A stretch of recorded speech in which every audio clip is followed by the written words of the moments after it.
नमस्कार साथियों, नई वीडियो में आपका स्वागत है। तो साथियों, मध्य प्रदेश के सरकारी कर्मचारी पेंशनरों के लिए एक बड़ी तोहफा आया है। 1 मार्च 2025 से महंगाई भत्ता डीए 53% बढ़ जाएगा। इस वृद्धि के कारण सरकारी कर्मचारियों के वेतन में भी वृद्धि होने की उम्मीद है। सरकार ने मुद्रास्फीति के प्रभाव को कम करने और कर्मचारियों को आर्थिक स्थिति प्रदान करने के उद्देश्य से यह कदम उठाया है। आपको इस वृद्धि और डीए अपडेट से संबंधित सभी जानकारी देगा, जिससे इस प्रकार से लाभार्थी भविष्य की संभावनाएं शामिल हैं। तो साथियों, सरकार के कर्मचारी पेंशनरों के लिए एक बड़ी खुशखबरी सामने आई है। डीए और डीआर में भारी वृद्धि की घोषणा की गई है। इसके साथ ही 18 महीने के डीए एर का भुगतान भी किया जाएगा। यह खबर उन सभी लाखों कर्मचारी पेंशनरों को राहत लेकर आई है जो लंबे समय से इस फैसले का इंतजार कर रहे थे। डीए में 56% की बढ़ोतरी की सैलरी पेंशन बदलाव से कर्मचारियों की आय में बड़ा हुआ इजाफा होगा। इस कदम से न केवल उनकी आर्थिक स्थिति मजबूत होगी, बल्कि बाजार में भी सकारात्मक असर देखने को मिलेगा। आइए इस फैसले से हर पहलू को विस्तार से समझते हैं।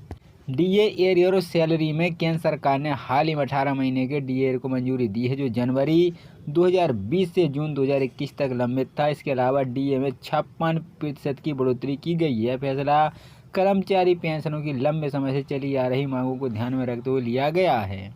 योजना का संक्षिप्त विवरण रहेगा। योजना का डीए एर सैलरी का भुगतान केंद्र सरकार के कर्मचारी पेंशनर लाभार्थी डीए एर की अवधि रहेगी जनवरी 2020 से जून 2021 तक। डीए में बढ़ोतरी 56% सैलरी पर प्रभाव रहेगा। आय में वृद्धि घोषणा की तारीख रहेगी। हाल ही में लंबित भुगतान का प्रकार एक मुक्त किया जाएगा।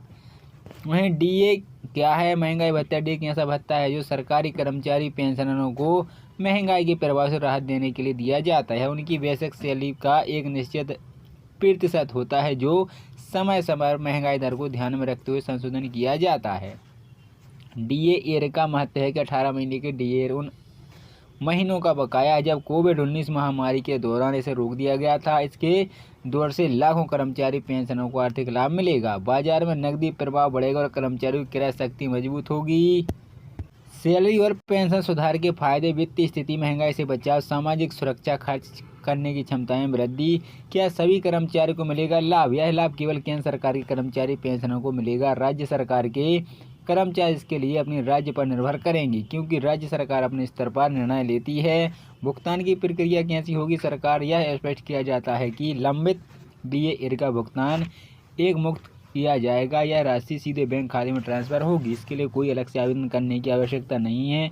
इस फैसले का अर्थव्यवस्था पर असर: इस फैसले से न केवल सरकारी कर्मचारियों को लाभ होगा, बल्कि भारतीय अर्थव्यवस्था पर भी सकारात्मक प्रभाव पड़ेगा। बाजार में नकदी प्रभाव बढ़ेगा, उपभोक्ता खर्चा बढ़ेगा, छोटे व्यापारों को फायदा होगा, जीडीपी ग्रोथ को समर्थन मिलेगा।